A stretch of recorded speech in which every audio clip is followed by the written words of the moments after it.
Entonces, como siempre, el Ministerio Bethesda allá en Estados Unidos, que es el que nos está sustentando a todos nosotros, a Bethesda Chile y Bethesda Chile y perdón, Manu, y lo que estamos haciendo ahora es Bethesda Quilpué, pero yo pertenezco al grupo de Bethesda Chile. Soy parte de Bethesda Chile y juntamente con Oscar, y yo estoy en la parte de que es Quilpué, de Viña del Mar. Eh, Serie Carta a los Efesios, vamos en el estudio 23 y en el capítulo 5. Vamos a leer, mire, estos son 4 versículos que vamos a ver hoy día, pero se dan cuenta que los versículos son bien contundentes. Dice Efesios 5, del versículo 14 al 17. Dice, por lo cual dice, despiértate tú que duermes y levántate de los muertos y te alumbrará Cristo. Dos conceptos sumamente fuertes.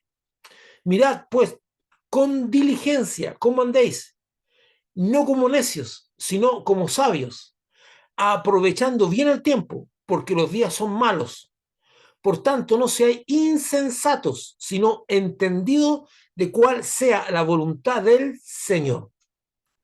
Bueno, estos versículos en sí mismos ya son muy especiales. Y que Dios nos alumbre. Como le digo siempre a usted, si nosotros queremos ser bendecidos por la palabra de Dios, queremos tener cambio, necesariamente nuestra actitud debe ser de pensar, yo en esto voy a sacar algo para mi vida. De esto voy a obtener algo.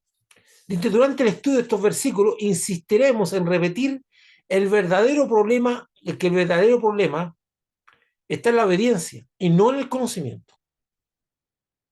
El verdadero problema está en la obediencia y no en el a los creyentes saben mucho. Acuérdense que esta carta es una carta escrita a la iglesia de Éfeso, a los hermanos de la iglesia de Éfeso, a los hermanos efesios.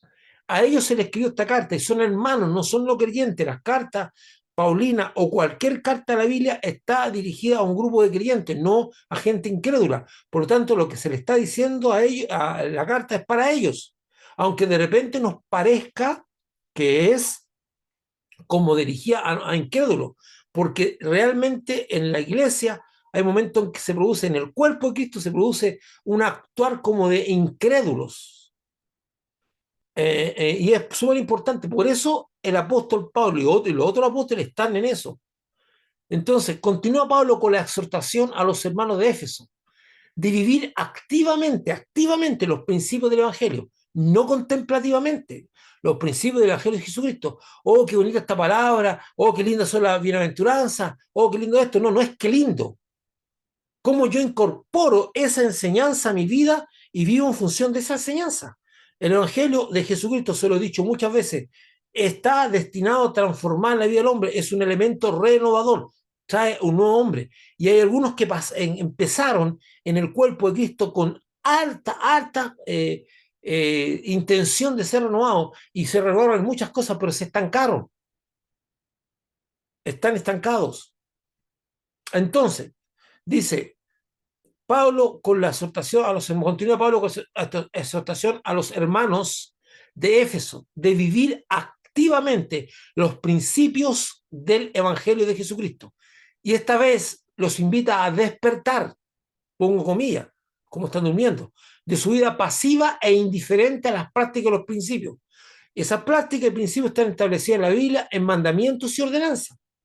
Cosas que ordenan, son órdenes que quiere que Dios que cumplamos. Las órdenes son órdenes de capricho, de un Dios tiránico, de un Dios que le gusta como molestar a la gente y causarle problemas. Dios no es no es un aguafiestas cósmico, que todo lo que es interesante, no, Dios sabe las consecuencias que obtienes tú en tu vida cuando no cumples los mandamientos. Entonces, lo llama a despertar de su vida pasiva e indiferente a las prácticas de los principios. Hay muchos creyentes en el mundo que dicen ser cristianos, pero su vida no refleja los principios del Evangelio. En un caso más fuerte, a levantarse de entre los muertos.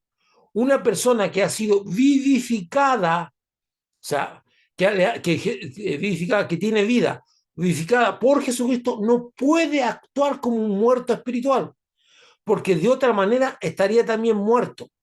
La foto que ustedes están viendo ahí en pantalla en la foto una grabación que ocurrió en una morgue en Rusia, donde un hombre que estaba a punto de ser preparado para la muerte, sorpresivamente se levanta, mira para todos lados y extrañado, el hombre no estaba muerto, casi lo dan por muerto y casi le hacen la autopsia, ¿verdad? Y se levanta, bueno, hay una secuencia de él se está levantando y después la secuencia de fotos muestra cuando él está mirando a todos lados y preguntándose qué hace ahí, ¿verdad? Gracias a Dios no lo alcanzaron a intervenir. Está, ver al muerto que está al lado izquierdo de usted, bueno, al lado izquierdo mío, debe ser para usted igual, está ahí, está con una sábana, él estaba igual. Y de pronto la cámara captó que se empezó a levantar. Claro, debe haber sido terrible para algunos que son supersticiosos, quizás que pensaron, pero el hombre no estaba muerto y se levantó y después la foto sale cuando está parado mirando a todos lados y no sabe dónde está. Entonces él se levantó de entre los muertos. Veamos un poquito más. Vamos al primer versículo. Efesios 5:14. Por lo cual dice, despiértate tú que duermes y levántate de los muertos. Mire aquí, fíjese, aquí dice, y levántate de los muertos y te alumbrará Cristo. Nos dice de entre los muertos. La carta está escrita a los creyentes de Éfeso, a la iglesia que estaba en la ciudad de Éfeso. Para allá está escrita la carta para los hermanos que están en Éfeso. Es importante entender que las iglesias empezaron en una casa de la ciudad. Todas las iglesias empezaron cuando Pablo predicó en una ciudad. Generalmente hay una persona que se interesaba en la palabra, era tocada por Dios, había sido preparada por el Señor, como lo fue Lidia. Acuérdense que Lidia llegó al río y al final la casa de Lidia terminó siendo la casa de la iglesia en la ciudad donde ella está, no me acuerdo realmente cuál es, parece que era Éfeso, no me acuerdo. Entonces ahí partió la iglesia, pero después hubieron otras casas y luego fueron expandiéndose a diferentes casas. Entonces la iglesia se reunía la gente en diferentes casas. Recordemos que los hermanos no tenían templo donde congregarse. A lo más, las reuniones masivas las hacían al aire libre o en túneles funerarios llamadas catatumbas. Ahí en la foto ustedes tienen un culto en una catatumba. En las catatumbas eran lugares donde enterraban los cristianos a sus muertos. Y generalmente eran así túneles que tenían como unos nichos así verticales, horizontales, perdón, en la muralla. Y ahí la gente ponía amordazados a sus muertos. No debe ser muy agradable el olor que debe haber ahí. Porque bueno, aunque le echaban algunas cosas que hacía que el cuerpo se descompusiera de una forma diferente. Por eso cuando Pablo habla a la iglesia de Éfeso, es a todas las congregaciones de la ciudad. Y eso le debo entender. Los pastores y los líderes religiosos han sido impedimentos en las ciudades, porque cada ciudad debería tener una unión ministerial grande entre todos los pastores de las distintas denominaciones, los que son creyentes, por supuesto, los que son seguidores de Cristo, porque Dios le habla a la iglesia de la ciudad. Y la iglesia de la ciudad está compuesta por todas las congregaciones que hay en la ciudad. Entonces los hermanos se reunían en las casas. Entonces Pablo le está escribiendo a los hermanos de Éfeso, de Éfeso. A partir de esto, las palabras de Pablo aparecen dirigidas a personas no conversas, que están muertas, ya que dormidos también están algunos creyentes, pero muertos no pueden estar. El creyente puede estar dormido, pero no muerto. Dice, para entender mejor el texto, veamos la versión de la Biblia latinoamericana del 95. El mismo te despiértate tú que duermes y levántate de entre. Aquí mete la palabra de entre los muertos. Es muy importante esa frase. Veamos el original que estamos leyendo. Por lo cual dice, despiértate tú que duermes y levántate de los muertos. No dice de entre los muertos. Y te alumbrará Cristo. Pero esta versión de latinoamericana, la Biblia latinoamericana y la Biblia de lenguaje sencillo, incorpora la palabra entre los muertos. O sea, está ahí, pero no está muerto, pero está metido con los muertos. Y hay muchos creyentes que han sido vivificados por Cristo, pero están metidos con los muertos, están pasivos, actúan con su vida y su relación es con los muertos espirituales, la gente que no tiene a Cristo, que no te aporta nada a tu vida, algunas veces tampoco te aporta algo negativo, pero te mantiene pasivo. Entonces dice, despiértate tú que duermes y levántate de entre los muertos, y la luz de Cristo brillará sobre ti. O sea, si yo estoy viviendo entre los muertos, la luz de Cristo no está brillando en mí. Dios, Cristo no me puede alumbrar, porque estoy dentro de los muertos y Jesús no vive entre los muertos. Lo que dice, de entre los muertos, lo que nos sitúa que está a nivel de los muertos, pero no está muerto, que transita en la vida como los muertos espirituales, pero no está muerto. Hay muchos creyentes que transitan en la vida como muertos, no hay vida en ellos. Veamos, el que está muerto no le alumbra la luz de Jesucristo, porque ama más las tinieblas que la luz. Acuérdense lo que leemos cuando Juan, en el capítulo 3 de Juan, del Evangelio de Juan, dice que vino la luz al mundo y los hombres amaron más las tinieblas que la luz porque sus obras eran malas. O sea, la tendencia natural del no convertido es a la oscuridad. Ama más la oscuridad que la luz. ¿Por qué? Porque la luz revela su condición espiritual y sus pecados. A no ser que tenga la intención de cambiar de vida, la luz no le agrada. Por eso en este instante los creyentes tenemos fuertes conflictos, porque al declarar la palabra de verdad, la palabra bíblica, estamos alumbrando y a mucha gente no le agrada la luz y quieren apagarla. Ojalá ningún creyente hablara de la Biblia, ojalá nadie hablara de Dios, ojalá nadie predicara la palabra para poder tener tranquilos a aquellos que están muertos, porque la palabra de Dios sacude los muertos y los inquieta y los quiere resucitar, pero no quieren vivir algunos. Entonces dice, tampoco le alumbra al creyente que duerme entre los muertos, pero al que se levanta de entre los muertos y va a Jesucristo le alumbra su luz. Las palabras del Señor son vida y son luz y pueden alumbrar nuestro camino en todo tiempo, principalmente en los momentos difíciles. Si hay un momento en que usted tiene que ir a la palabra de Dios, aunque su ánimo esté por el suelo, aunque su alma esté triste, esos son los momentos de dificultad en la vida. Ir a la palabra porque usted necesita respuestas y las respuestas las tiene Dios en la Biblia. La respuesta no las va a encontrar en otro lugar, no la va a encontrar entre los muertos ni la consejería de los muertos. Y tampoco la va a encontrar en el pastor, que el pastor puede ser un elemento de bendición, ni la va a encontrar en los líderes de la iglesia, ni en la presidenta, la señora. No, usted va a encontrar la respuesta en Dios. Y escuche esto. Es una afrenta a Dios cuando usted tiene una dificultad y en vez de acudir al Señor, acude a cualquier otro líder para buscar respuesta. La muerte de Jesucristo trajo consigo que usted tuviera la oportunidad de entrar al lugar santísimo y tener una relación directa con Dios. Usted puede ponerse en una habitación, arrodillarse y orar a Dios, y usted puede recibir palabra de Dios a su vida. Dios le habla a usted. O sea, usted no necesita intermediario. Lo que hacemos nosotros los pastores, lo que hacemos es confirmar la palabra de Dios a través de la Escritura, pero no a hacer un intermediario entre una relación de Dios con usted. Eso no debería ser nunca. Pero hay gente que no le gusta tomarse el tiempo de estar en la presencia de Dios. Quieren respuesta directa que alguien se las dé. Que alguien converse con Dios y anda a hablar con Dios y después me decís qué me dijo para no tener que yo diga. Ay. Y esto no es único, hermano. Acuérdense lo que dice el hermano en el libro del hermano Pablo, en el libro de Romanos.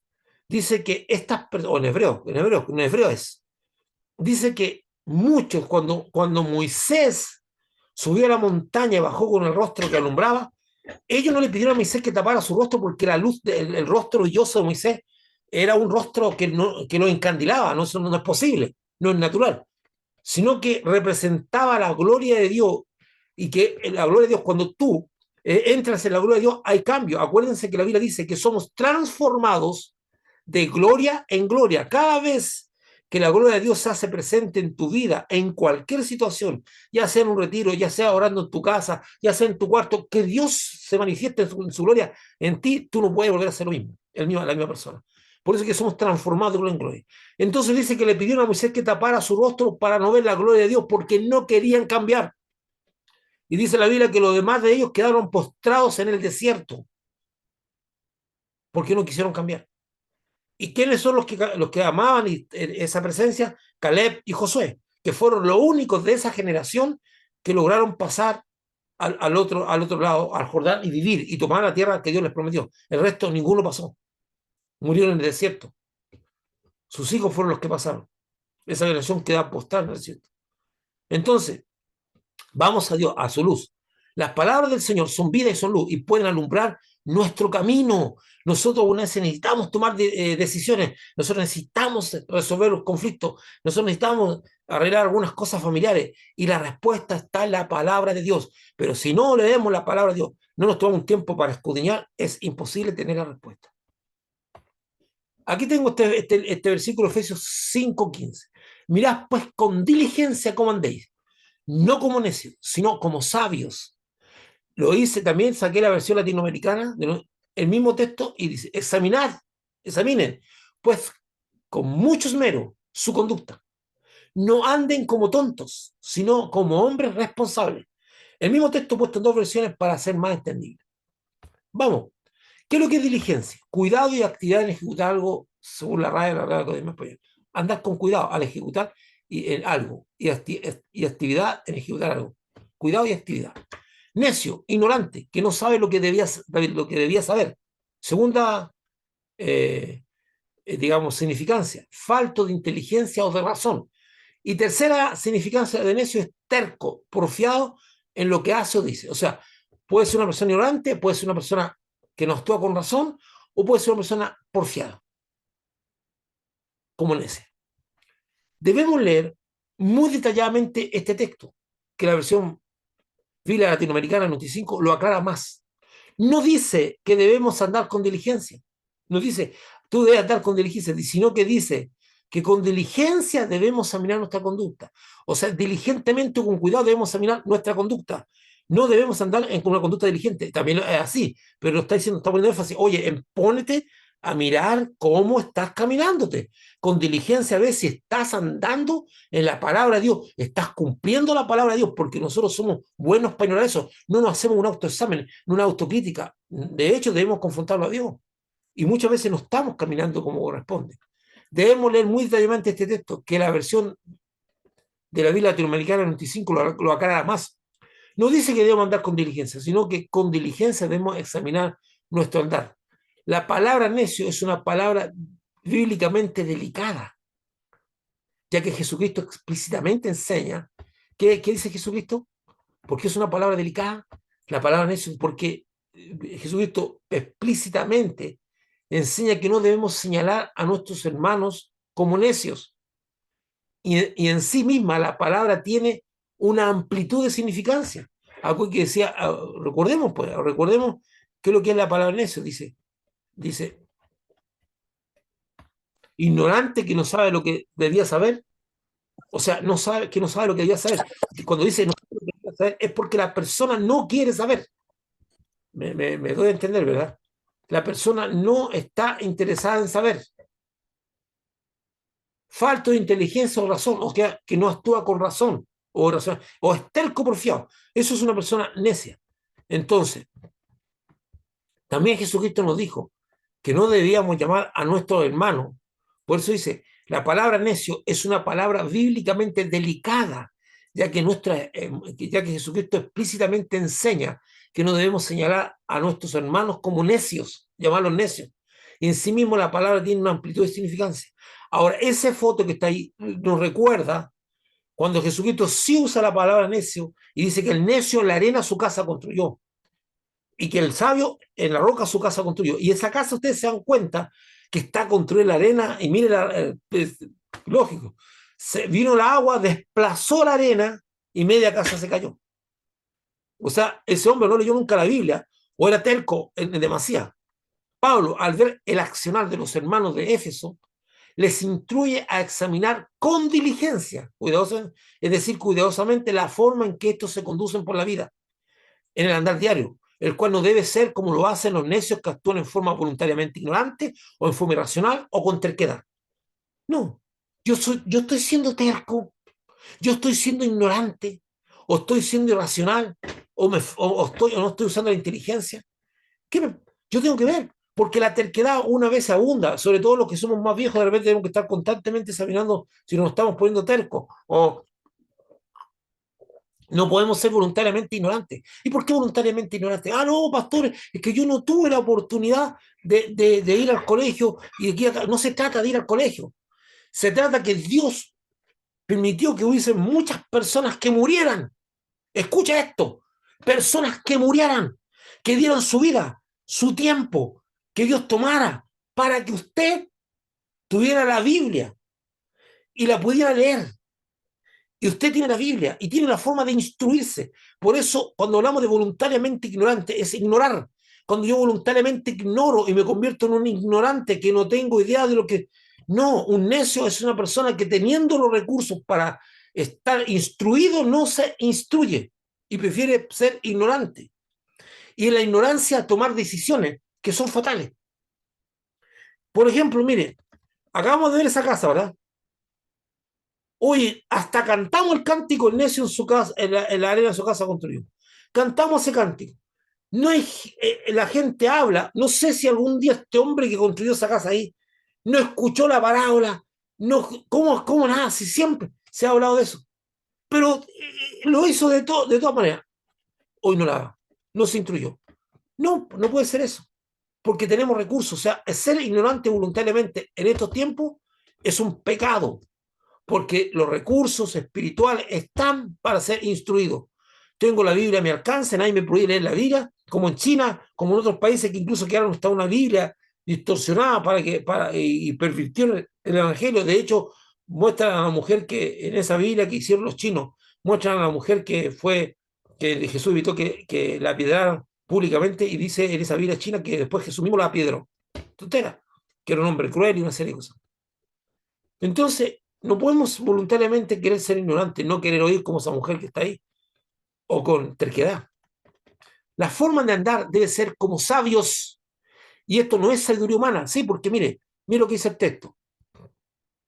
Dice, no como necios, sino como sabios. ¿Qué es lo que es eso? La forma de andar debe ser como sabios, y esto no es sabiduría humana, sino que, como dice la Biblia, la sabiduría que viene de lo alto, como dice el apóstol Pablo en Santiago capítulo 3, el versículo 15 al 17, que usted lo puede leer, que contrasta la sabiduría pasional humana con las virtudes de la sabiduría que viene de lo alto, que es primeramente es pura, es pacífica. No, en cambio, la sabiduría humana es todo lo contrario. No está hablando de una sabiduría humana, sino una sabiduría divina, una sabiduría que viene de lo alto. Entonces debemos ser sabios. Y, y, y, y, y la Biblia dice que si alguno tiene falta de sabiduría, pídale a Dios, el cual da abundantemente y sin reproche. O sea, yo le digo, Señor, hazme sabio, hazme un hombre sabio, hazme una mujer sabia. Y yo le pido sabiduría a Dios, y dice que Dios me va a dar abundantemente y sin reproche. O sea, el que no quiere ser sabio es porque no quiere pedir sabiduría, porque a lo mejor está pidiendo cuestiones materiales día y noche, pero lo que es el reino no lo quiere. ¿Qué es más importante, la abundancia de los bienes o la sabiduría para manejarlos? Hay gente que no tiene ni una sabiduría, obtiene las cosas, pero no sabe qué hacer con ellas y las destruye. Entonces, podemos pedir sabiduría. Usted no tiene sabiduría, pídale a Dios, pues. Entonces, el versículo dice que no debemos andar como necios, sino como sabios. O sea, como necios, en forma terca, en forma ignorante voluntariamente, o en forma de, que podría decir, con falta de racionamientos. Ahora vamos al versículo 16. Aprovechando bien el tiempo porque los días son malos. La Biblia al día dice, aprovechando al máximo cada momento oportuno, porque los días son malos. Me gusta mucho esto. Dice, aprovechando al máximo cada momento oportuno, porque los días son malos. Y aquí entra una controversia grande, por más. Y quiero que ponga mucha atención a esto. Esto no es de los textos que han sido utilizados en interpretaciones. Este es uno de los textos pero que ha sido utilizado en interpretaciones personales conforme a la pasión que mueve al creyente o a la forma que ve el misterio que le fue encomendado, o que, perdón, encomendado que, o a la revelación que dice tener. Debemos recordar que la revelación es personal y no colectiva. No existe revelación colectiva. La revelación es personal e intransferible. No es que yo tuve una revelación y quiero arrastrar a todos los hermanos a que vean las cosas como yo y me enojo con ellos porque no la ven como yo y los trato de poco espirituales. No, la revelación es personal. Si Dios quiere revelarle a las personas lo mismo que me reveló a mí, lo va a hacer. Y de hecho, usted se va a encontrar con que Dios transmitió el mismo mensaje en muchas partes del mundo y de repente encuentra un montón de personas hablando de lo mismo. No porque se copian, sino porque Dios es el depositario del mensaje, no el hombre, y lo deposita en distintas personas. Debemos recordar que la revelación es personal y no colectiva, y tampoco es transferible, por lo cual lo que Dios le ha revelado a algún hermano, el mismo Dios se lo debe revelar a los otros discípulos. tenemos una relación personal con el Señor y acceso directo a Dios. No necesitamos intermediarios. O sea, Dios me usó a mí para darte esta revelación y siéntete contento porque yo te estoy abriendo los ojos. Mentira, mentira. Usted puede tener la misma revelación directamente por Dios. Ahora, si usted es flojo o no quiere estudiar la Biblia o no quiere tener comunión con Dios, ninguna revelación va a venir a su vida y usted va a vivir con la revelación del otro, como se la quiera plantear el otro. Pero cuando el velo del templo se rasgó, no hay más intermediario. No hay más intermediario, porque existe un solo mediador entre Dios y los hombres, a Jesucristo, hombre. No hay otro mediador. Algunas veces la gente lo ve a uno como pastor, como mediador. Hay gente ya que entra en ser descarada, descarada. O sea, hay discípulos descarados. Pastor, era usted porque Dios lo escucha más a usted, que me escucha más a mí. O sea que ser pastor me tiene en un rango más alto, más cerca de allá del cielo. No, el pastorado es una función, es un ministerio, no es un grado jerárquico. Sáquese esa visión de grado jerárquico. El pastorado es un ministerio que tiene condiciones y que debe ser respetado como tal porque dirige la oveja y tiene que ser obedecido en la medida que el pastor esté hablando de la palabra de Dios en la Biblia, lo esté guiando hacia Dios, lo esté conduciendo hacia Dios y muestre una conducta a imitar. Pero no es un rango. No es que Dios me escuche más a mí que a los otros. De hecho, hay hermanos que tienen que no son pastores y tienen un ministerio espectacular, una vida espectacular de una relación con Dios. Espérense un poco ahí. Déjeme ver. Ya, era el celular de él. Ya, estaba viendo los mensajes que dejaron. Entonces tienen un ministerio espectacular y no son pastores, y no son nada. O sea, no olvide que el pastorado es un ministerio. Es un servicio que Dios da, que tiene ciertas cosas que lo hacen que lo hacen que esté en el oficio de los cinco y que tenga más responsabilidad, pero no es un grado jerárquico. En la Biblia no existen los grados jerárquicos. Tal vez lo haya cuando venga el Señor y dice que a uno lo va a dejar a cargo de 5 ciudades, a otro de 2, a otro de una. Eso lo va a hacer Dios. Dios verá cómo va a entregar premios a quién pondrá a cargo de cosas. Pero eso es allá en la iglesia. Aquí dice que el que quiera ser grande tiene que ser como un niño. Y eso para todo. Entonces, por lo cual, lo que Dios le ha revelado a un hermano no necesariamente se lo tiene, este hermano tiene que revelárselo. Hay gente que diga, no, no, es que Dios me dijo, ustedes tienen que hacer, porque esta es una relación que me dio Dios a mí para la iglesia. ¿Cómo para la iglesia? Si Dios se la dio a la iglesia, Dios tiene que abrir la mente a la iglesia. Hay una manipulación asquerosa, horrible de ciertos hombres que están en el pastorado y que de alguna manera, o el liderazgo, han cumplido también una visión sesgada o parte y han utilizado, le han hecho entender, cuando la Biblia dice que obedecea a vuestros pastores, ¿cómo lo dice? ¿En qué obedezco a los pastores? En cómo me conducen a Dios. Pero si el pastor me dice, oye, usted se tiene que casar con tal persona, eso es ridículo. Eso no tiene nada que ver. El pastor, cada uno es responsable de lo que hace con su vida. Y que Dios me dijo, usted me tiene que entregar tal cosa a su casa. Es mentira. Eso es una manipulación diabólica. Dios no anda pendiente de cosas materiales para entregar o no. Dios lo que anda pendiente es de que su reino se expanda. Incluso la Biblia dice, en Apocalipsis dice, que digamos, lo que es el espíritu de la profecía, lo que le da sentido a la profecía, es el testimonio de Jesucristo. Vamos hacia Jesucristo, todo gira en torno a Cristo, todo es Cristo. No es cuestiones materiales, dice las cosas materiales se van a terminar. Ha puesto muchísimos ejemplos Jesús para mostrar que no debemos centrarnos en lo material, en lo de este mundo, en los planes propios. Hay gente que en la iglesia camina sin Dios, marcha paralelamente en sus planes, hace sus propios planes sin consultarle a Cristo, vive y hay algunos manipuladores que se aprovechan de la gente para despojar a la gente de lo que tiene.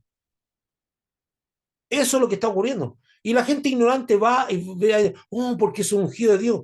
Dice que no hay que tocar al ungido de Dios. Eso son manipulaciones asquerosas, mi hermano. ¿Qué es lo que es un ungido de Dios? Todos somos ungidos. Vosotros tenéis la unción del santo. La unción del santo, el Espíritu. Todos somos ministros. Ministramos algo. Entonces, el ungido de Dios. Eso era para los reyes y para los sacerdotes. Nosotros no estamos en esa categoría de ungido especial. Todos somos ungidos. Algunos quieren aceptar la unción, algunos dejan en libertad la unción de Dios, dejan entrar el Espíritu y Dios lo usa. Algunos permiten que su ministerio sea guiado por el Espíritu Santo y otros no. Eso es todo. Pero todos somos ungidos. Eso de la unción, que es pescar en el Antiguo Testamento y usarlo para provecho personal, es asqueroso. Hay cosas que son de Israel y no son para nosotros. En Israel hay reyes, nosotros no tenemos reyes. En Israel había sacerdotes, nosotros no tenemos sacerdotes. De hecho, la única forma de establecer un pastor es a través de imposición de manos. Se le pone la mano, no se le unge ni se la. Que algunas veces nosotros le ponemos aceitito, pero la Biblia dice que ponía la mano sobre los ministros y los encomendaban. Y no hay ninguna ceremonia tampoco, pero cuando se refiere al rey y al sacerdote, sí había que echarle un aceite de unción sobre él, que le corriera por toda la casa, pero eso es el del Antiguo Testamento. En el Nuevo Testamento usted no unge a nadie, la unción que tenemos es el mismo espíritu. Vosotros tenéis la unción del santo. ¿Y cuál es la unción del santo? ¿Cuál es la unción del santo, de Jesucristo? ¿Cuál es la unción? Jesucristo mismo lo dice. Cuando lee Lucas 4:18 dice, el Espíritu del Señor está sobre mí por cuanto me ha ungido para dar buena nueva a los pobres, para sanar a los enfermos, dar vista a los ciegos, y usted conoce el resto. Hay un propósito para el cual me ungió. Hay un propósito para el cual Dios estableció un sacerdote. Hay un propósito para el cual Dios ungió a un rey. Pero nosotros no estamos ni en categoría de rey, no estamos ni en categoría de sacerdote, somos ungidos para dar buena a los pobres, sanar quebrantado corazón. No dice, más vosotros tenéis la unción del santo para que tome posesión de la iglesia y señorío y los mande y le diga a los que tienen que hacer. No. Y de hecho, cuando la Biblia establece que los pastores deben ejercer su ministerio, ¿cómo lo dice que lo deben ejercer? No teniendo señorío sobre las ovejas. Y lo que pasa es señorío. Entonces, cortémoslas con eso. Tenemos una relación personal con Dios. ¿Por qué digo esto? Porque viene ahora lo que viene a continuación. Ahora, si hay mandamientos y ordenanzas que son para todos los creyentes, como es la Gran Comisión. Y en esta tarea podemos actuar individual o como grupo de programación. Eso ya es un mandamiento, es una ordenanza establecida. La Gran Comisión.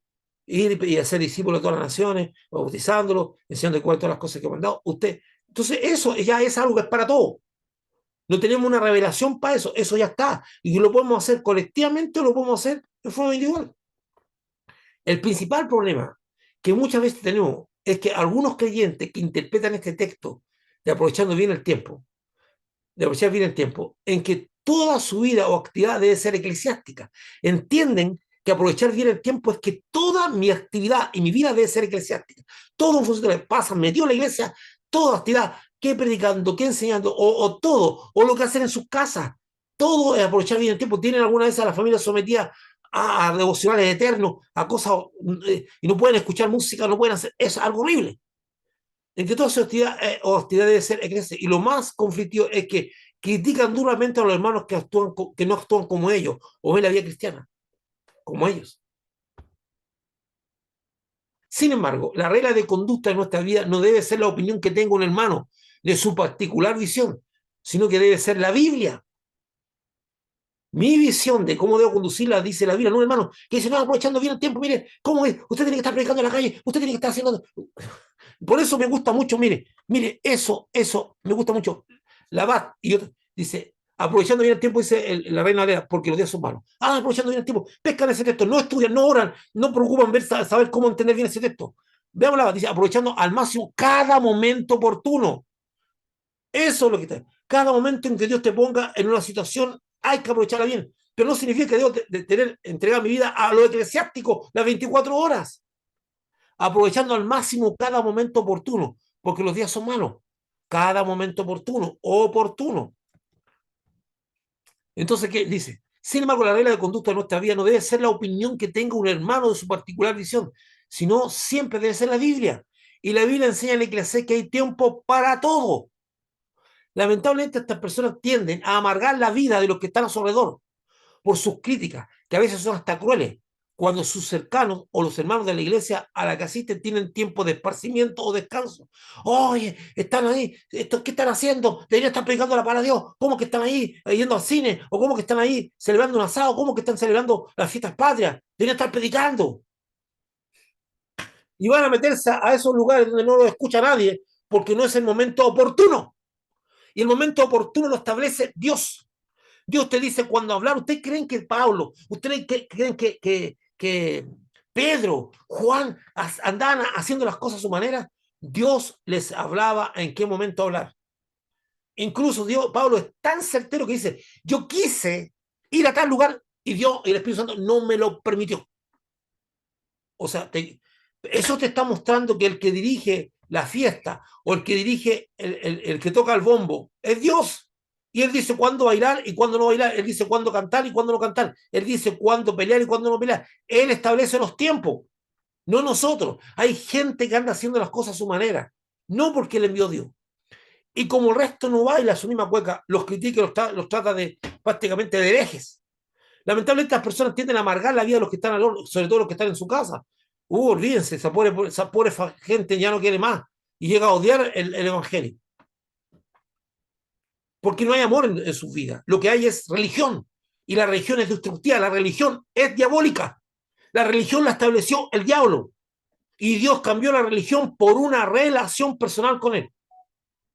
La religión la usa el diablo para sus fines, para su propósito, para destruir. La religión es abusiva. Esto es una relación y cuando una persona está en una relación personal con Dios, se nota porque fluye el amor, la comprensión y es capaz de cambiar la dirección de la vida de una persona a través de una palabra poderosa llena del Espíritu. O sea, aquí no se trata de, no es con ejército y con espada, no es volviendo loco a la gente, es actuando como personas que están bendecidos oportunamente. Así que yo,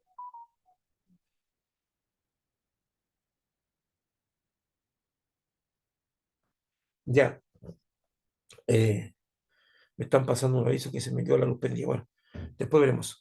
Dice, por sus críticas que a veces son hasta crueles, y la que asiste tienen tiempos de esparcimiento o descanso más, aun si el hermano es el pastor, o sea, si el hermano que está, vuelve loco a la iglesia, la situación se convierte en crítica. Es el pastor. La situación se convierte en crítica con un liderazgo tiránico y no como la Biblia enseña que debe ser un pastor.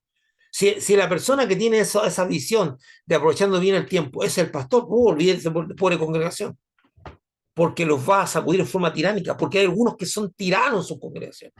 No son guiados por Dios, ni son guiados por el Espíritu. Es un liderazgo personalista, dictador y tiránico, que no se sujeta a la Biblia, sino que se sujeta a los deseos personales y a las interpretaciones personales que tienen. No es que estén persuadiendo las manos con la Escritura, sino que incluso arengan a la gente con su arenga personal. No toman la Biblia para dirigir a la gente a ciertas cosas, sino que usan su arenga personal. Son verdaderos Arturo Paz saltando al Huáscar. Son arengas. Y en la iglesia se escuchan muchas arengas, poca palabra de Dios. Hermanos, tenemos que hacer esto, tenemos que construir aquí y vamos a sacrificarnos y construir. Y se llevan todas en construir cuando viene Dios y va a destruir todo lo que construyeron. Y esfuerzos para esto, esfuerzos para pedir plata y trasquilar a la oveja. Y todas son cuestiones humanas. Y muchas veces construye templos ostentosos donde la gloria de Dios no se manifiesta ahí. Donde no, ni siquiera está Dios. Bueno, la versión bíblica de la Biblia aclara muy bien el texto, aprovechando al máximo cada momento oportuno, lo que significa aprovechar las oportunidades que Dios y no dejarlas pasar. Dios da la oportunidad, la agenda la tiene Dios, las citas divinas son de Dios. Nosotros no somos cabeza, Cristo es la cabeza, nosotros somos parte del cuerpo. El que toma la iniciativa, el que dice qué hacer es Cristo, no usted ni yo. En lo que se refiere a los tiempos malos, no sabemos exactamente a qué se refiere, pero considerando el contexto histórico, se puede deducir como el inicio a la persecución y a los asesinatos masivos de los discípulos de Jesucristo. Usted ya sabe la historia.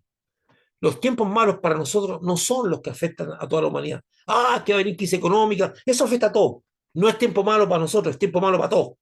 Que viene la parte económica mala, que viene, tal vez va a haber escasez, va a haber hambruna, eso no afecta a toda la humanidad, sino que los que nos afectan directamente como hijos de Dios y que ya están empezando, como por ejemplo la prohibición de proclamar el evangelio públicamente y la prohibición de proclamar y las sentencias con cárcel a cualquiera que enseñe los preceptos bíblicos que sean contrarios al discurso ideológico de los gobernantes y de la sociedad que los comparte. Ahí hay un pastor que está preso en China por hablar de por hablar del evangelio, por 5 años de cárcel. por predicar la palabra de Dios. Por lo tanto, no sea insensato, sino entendido de cuál sea la voluntad del Señor. Sensato, prudente, cuerdo, de buen juicio. Eso es una palabra, una persona sensata. Por lo tanto, insensato es lo contrario. Esta definición nos da una idea clara de lo que Pablo les pide a los hermanos, de no ser insensato, sobre todo aplicar la prudencia y el buen juicio, como no como ese hombre que está entre un camión que viene a alta velocidad y va a atravesar la calle. Es un insensato, no está aplicando un buen juicio. Lo que nos llama la atención es que la petición está en negativo, pues no les pide que sean sensatos, sino que no sean insensatos, porque a la realidad es que lo que imperaba en algunos hermanos de esta iglesia era la insensatez. Para ser entendido de cuál sea la voluntad de Dios, se debe estudiar la Biblia, porque en la Biblia está implícitamente y explícitamente la voluntad de Dios. Como por ejemplo en 1 Timoteo 4:3 que dice, pues la voluntad de Dios es vuestra santificación, que os apartéis de fornicación. Hay un versículo claro de cuál es la voluntad de Dios. Y hay un montón de otros textos que hablan sobre la voluntad de Dios. Si yo no los conozco es porque no leo la Biblia. Y decía, es que yo no conozco la voluntad de Dios. La voluntad de Dios está en forma explícita en sus mandamientos y en la Biblia. La voluntad de Dios está clara. Dice, no apártate de fornicación. Esa es voluntad de Dios. O sea, la voluntad de Dios es conocible. O sea, cuando dice, por tanto, no sea insensato, sino entendido de cuál sea la voluntad de Dios. La voluntad de Dios está a tu alcance, hermano. No tienes que tener ayuno ni largas oraciones. Es pescar la Biblia y leerla y empezar a buscar qué es lo que Dios demanda de mí. Estaríamos, hermano, llegando hasta aquí. Perdóneme si fui muy apasionado. Estaríamos cerrando por ahora este texto y parando la grabación aquí. Pero siento que estos textos están muy buenos. Están muy buenos para remecernos a nosotros.